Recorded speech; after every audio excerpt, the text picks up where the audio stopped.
আপনার ঔপনিবেশিক আমল থেকে চলে আসছে।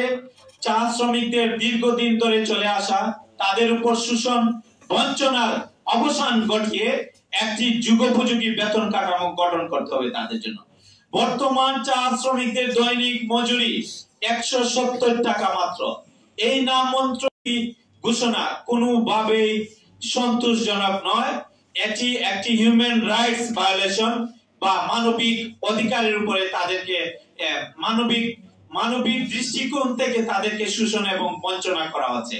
আমরা চাই এই ঘোষণার এই সমস্ত যে অমানবিক ঘোষণা এটার নিন্দা প্রকাশ করছি।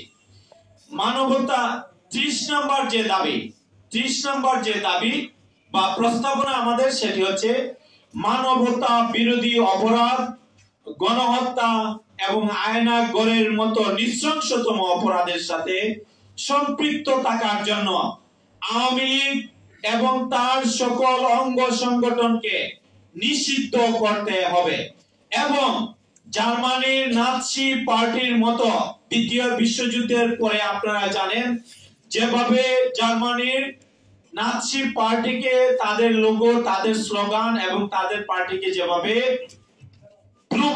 ব্যান করা হয়েছিল ওয়ার্ল্ড ওয়াইড, ঠিক একইভাবে মানবতা বিরোধী অপরাধ, গণহত্যা এবং আয়না গড়ের মতো নৃশংসতম অপরাধের জন্য আওয়ামী লীগ এবং তার সকল সংগঠনকে নিষিদ্ধ করতে হবে। ধন্যবাদ আপনাদের সবাইকে।